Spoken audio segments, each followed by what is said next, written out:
Welcome back to Old School Sports and our OOTP 23 playthrough of the Kansas City Royals. We are at the end of the 2022 season.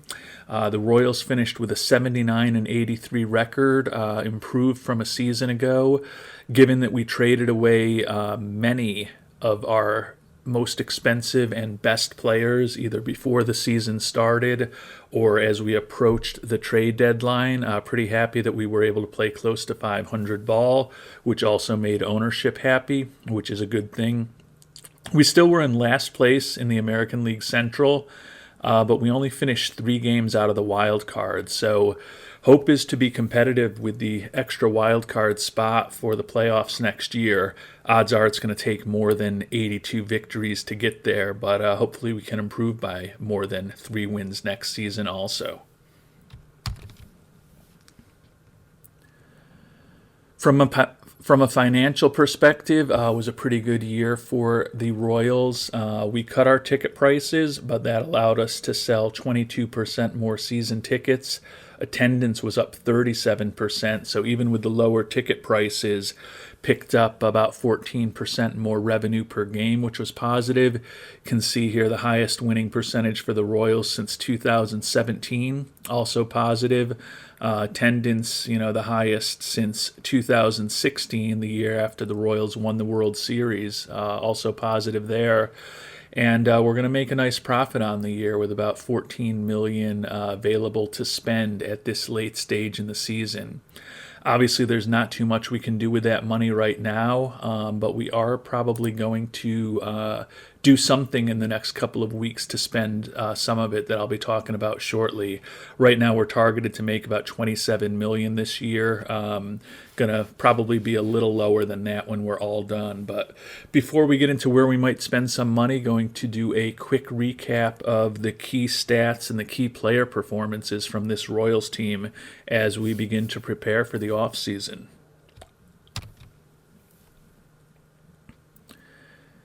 Taking a look at the Royals season, we started really poorly in April. We're 8-13. Then May, June, and July were almost exactly a 500 team. Had a bad August and then an incredible September and a good October. The end result was an offense that was generally in the top half of the American League. Very bad in home runs, very bad in walking, but the toughest team in the American League to strike out and the 4th best batting average in the AL. So feel like we have a few pieces to build around on our offense. Pitching ended up not being so great, kind of more in the bottom half of the league in most categories, right in the middle, finishing 8th in runs allowed. Allowed the fewest home runs in the American League, which is very positive, probably helped by the park a little bit. Interestingly, we were the worst staff in the American League in terms of striking out batters. So although we did not, if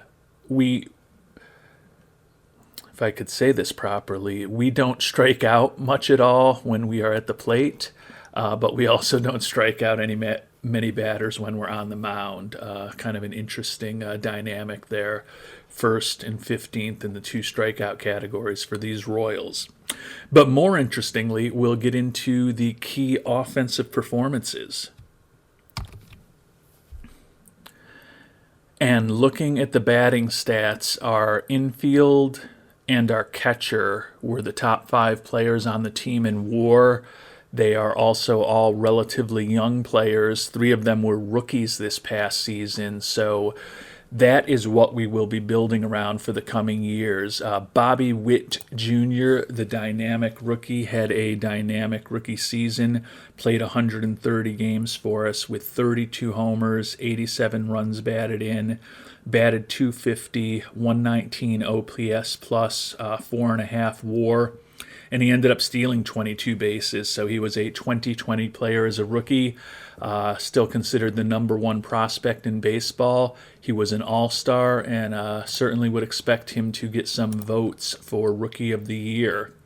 Shortstop Nicky Lopez, excellent defensive shortstop, had a pretty good offensive year for us too. led the league with 10 triples, batting .270, 94 OPS plus, and put up a WAR of close to 4. We signed Lopez to a contract extension. He's going to be making between $6 and potentially $12 million a year over the next 6 years, but very happy to have him anchoring our infield with his outstanding range for hopefully the next half decade plus. Third on the team in WAR was another rookie, Nick Pratto. Nice offensive profile. Hit 25 homers and drove in 75 runs in just 118 games for us. Hit .254 with a 136 OPS plus and put up a 3.7 WAR. Pratto is another player that we have extended. Signed him to a extension that bought out a few of his potential free agency years, which is positive.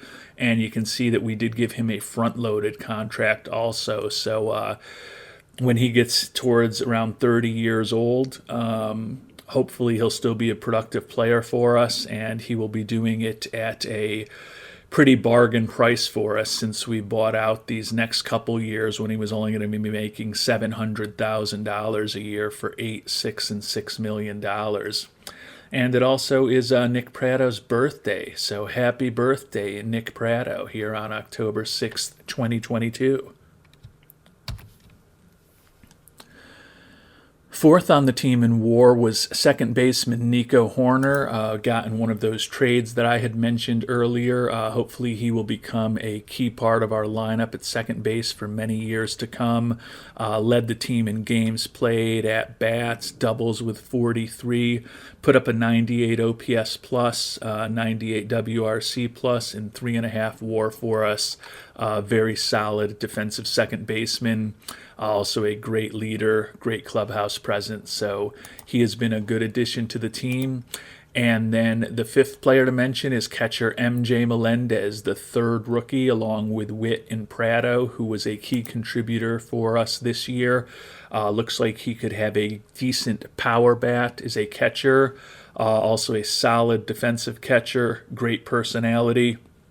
Brought him up when we traded away Salvador Perez, and he stepped in and had a nice rookie year. 13 homers, 42 runs batted in, 116 OPS plus, and 2.5 WAR. So those 5 players were the key contributors, and in the case of all of them, we either have them signed to long-term contracts, or in the case of Melendez and Witt, several more years, 6 more seasons before they get to arbitration. And even in the case of Nico Horner, have a few seasons until free agency with him. So feeling really good that those 5 are the core players we are going to be building our team around. Generally good offensive players and good to exceptional defensive players. So happy to have all of them as the cornerstones of our franchise. Unfortunately, besides those 5 players, didn't really get much from the rest of the offensive players. We ended up trading away Benintendi and Salvador Perez, so their statistics are kind of incomplete. And then folks like Evan Longoria and Hunter Renfroe were players who we picked up in trades during the season. Same thing with Lorenzo Cain. Unlikely that any of them will be back with us. Cam Gallagher is going to likely be our backup catcher again next year. He had a solid season offensively, hitting .294 while backing up first Perez and then later Melendez. Whit Merrifield, going to be a interesting decision whether we want to bring him back at 33 years old. Hunter Dozier also going to be, we traded him away, so we're not going to be making a decision on Hunter Dozier. Michael Taylor, who's coming off of an injury, probably going to be back with us in center field. He is such a good defensive center fielder that we will try to ignore the fact that he had batted only 189 in 244 at-bats this year with a brutal 38 OPS plus, and his offense was so bad that his WAR was negative despite his excellent center field skills. But still may have him back just for his glove, but we are going to have to upgrade right field and left field next year. As I mentioned, we traded away Benintendi and also traded away Hunter Dozier, who could play in the outfield for us occasionally. Hunter Renfroe, we won't be re-signing. May have Jacoby Jones back. Alex Boehm, who spent time both at the major league level and then down in Omaha training to become a proficient first baseman, in addition to his skill at third base, is a player who will be back with the big roster next year. May try to see if we can turn him into a serviceable left fielder, but it looks doubtful that he would be the best choice there. Vinny Pasquantino, another young player on the team, almost 25 years old, had a respectable season for us, batted .222, but did hit 8 homers and drive in 29 runs in 162 at-bats, which led to a 99 OPS plus. Very mediocre defensive first baseman, and he would be a very mediocre outfielder, but would not mind having his bat potentially in the lineup more regularly next year. So both Boehm and Pasquantino will likely be on the team next year. The question is whether they'll be kind of first base backup, DH, third base backup, role player kind of guys, or whether we perhaps in spring training try to get one of them proficient enough in left field that we can put him out there and hope that center fielder Michael Taylor will make up for some of their defensive shortcomings with his great range. Turning to the pitching staff, which was not quite as good, Brad Keller was the best starting pitcher we had, tied for the American League lead with 34 games started, so he was healthy if nothing else. Put up a 101 ERA plus and a 95 FIP minus across 183 and 2/3, so almost perfectly the definition of a league average starter, but still pitched some important innings for us. Put up a 2.9 WAR on the season, which was easily the best on our pitching staff. Chris Bubich tied with him for the team lead in wins, going 9-14. 5.05 ERA though, and just a 83 ERA plus. But his FIP minus of 104 indicates that maybe he pitched a little better than that. Have to hope that he continues to improve. He's got good movement, ground ball pitcher.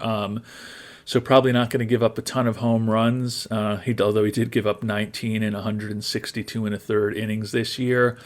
Hopefully, probably not going to pick up much velocity at 25 years old, but hopefully he can be a good, solid major league starter for us the next few years. Also, third starter who also pitched 30 games for us was Daniel Lynch.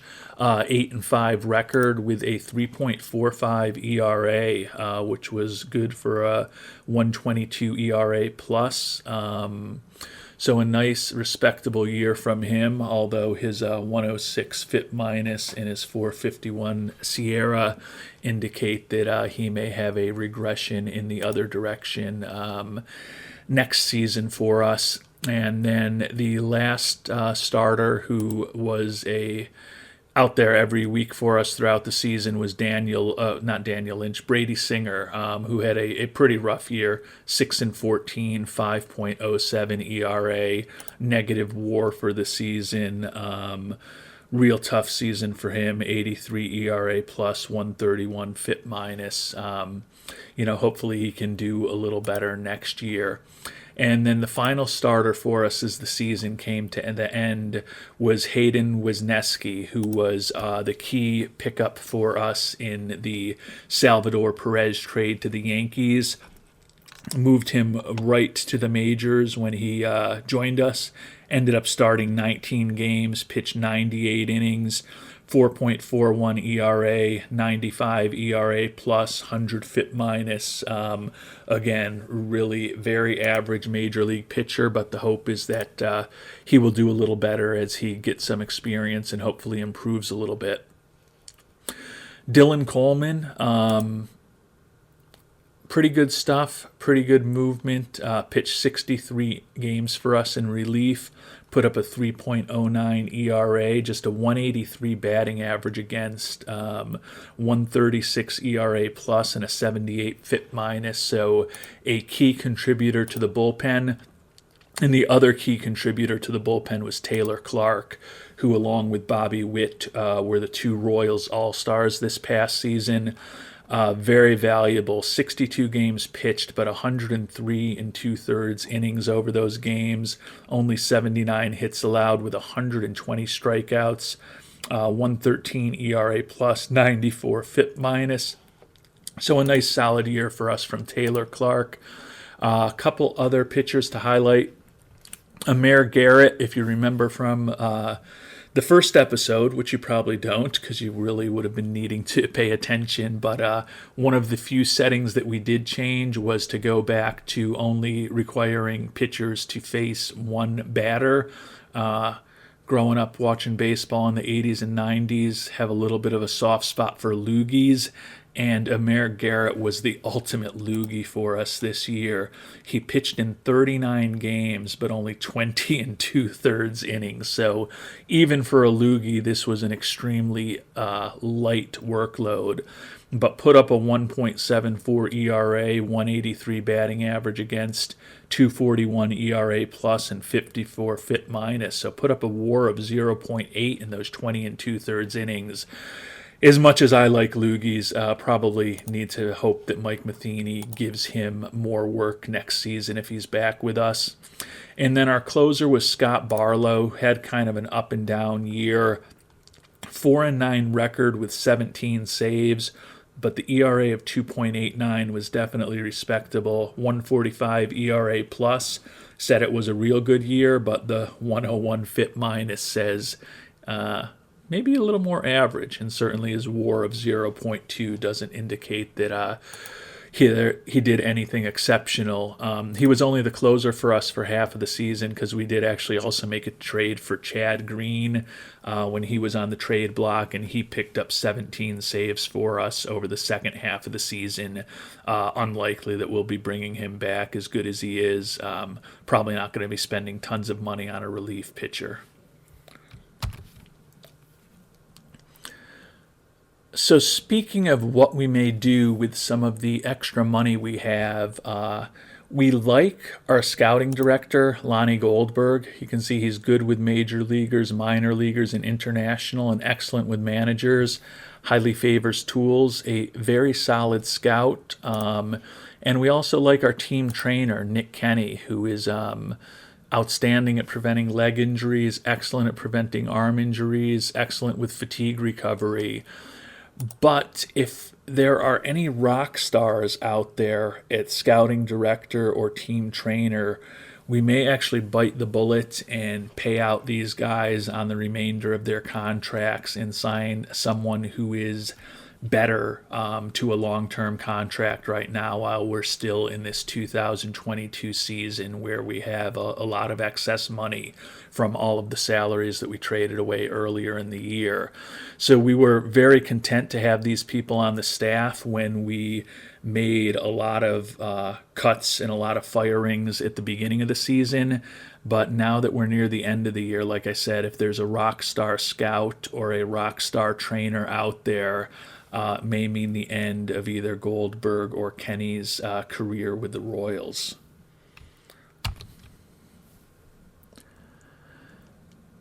Unfortunately for our trainer, it doesn't look like there are any superstar trainers out there. Even the people who are best at preventing arm injuries have, several categories where they're considered poor. Philippe Gonnet may be the best who's out there, but he's still not as good as our current trainer, being poor at preventing leg injuries and fair at preventing back injuries. So that's not going to work as a way. I thought that Rick Jameson, who we briefly thought about adding at the start of the season, might still be available, but unfortunately he's not. And similarly, it looks like Lonnie Goldberg is going to be safe as our scout. We had thought briefly in the preseason about hiring R.J. Harrison, who's a little better. He is excellent with international players and excellent scouting the minors.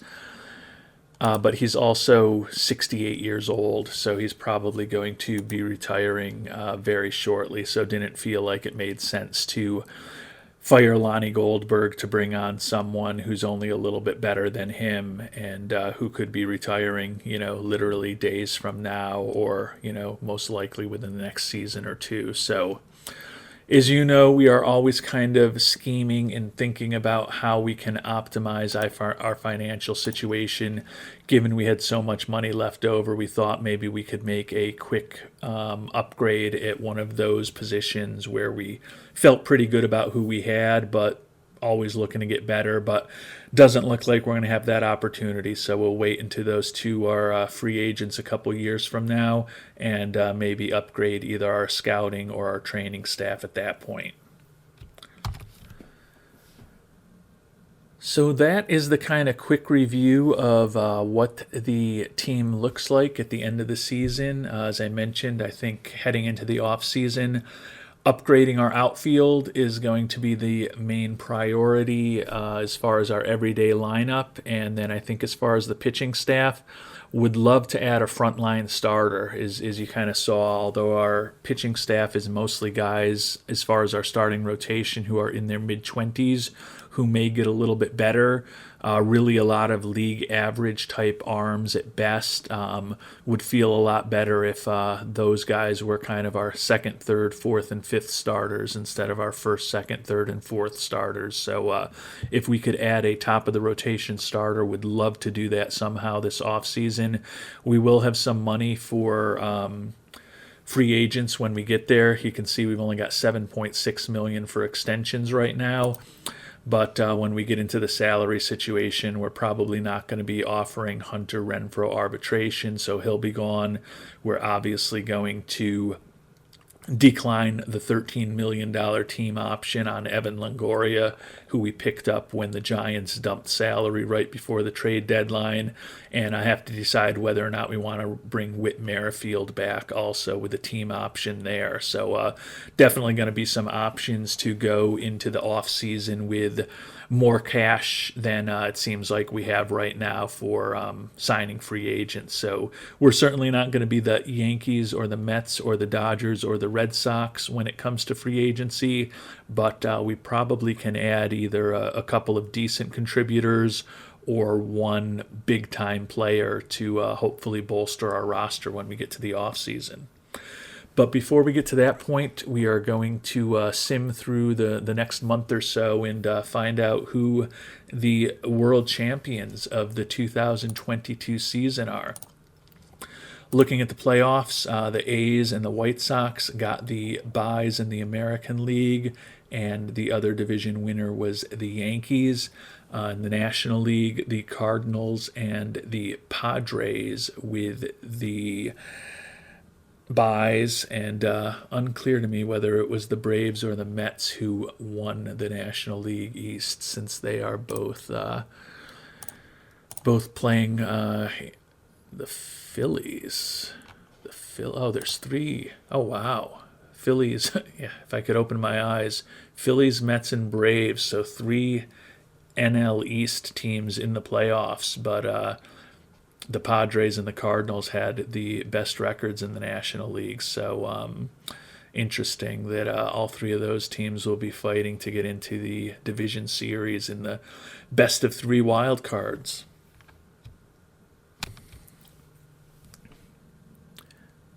Well, as we're simming through the playoffs, did find one good reason for us to have the money that we've had. Our star shortstop, Nicky Lopez, is looking to raise money for the less fortunate in the community. So we will do the biggest contribution we have and start a charity, which will make Nicky happy, even though it's going to cost us a little bit of money since we have the extra funds right now.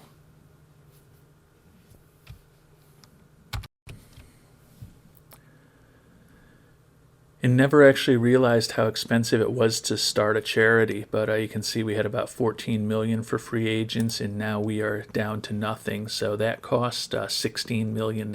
So we'll definitely make the profit and loss for the season smaller, which is fine. Still a pretty good year from a fiscal perspective for these Royals, but those who are wondering, when you see the $2 signs there, at least for Kansas City, that meant we were donating 16 million. But fortunately, Nicky is very happy with that, and he's proud to be part of this organization. So given that we just signed him to a long-term contract, small price to pay for the happiness of our hopefully eventually Gold Glove winning shortstop.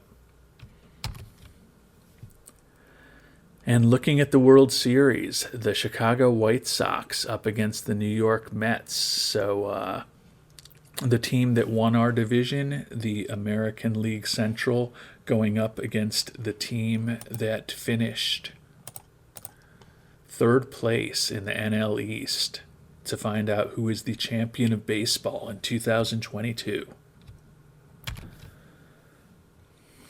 And the Chicago White Sox are your 2022 World Series champions, defeating the Mets 4-2 in the World Series. And with that, we will call this episode a wrap. Hope you enjoyed it and appreciate you watching. If there's other stats or other kind of season recap stuff you'd like to hear about, would love to hear your comments down below. In our next episode, we will be kicking off the 2022 offseason and hopefully starting to make the moves that we've already talked about at a high level that will hopefully help the Royals turn that 79-83 record into a winning record and playoff contention in the upcoming 2023 season. Thanks so much for watching, and hope you have a great day.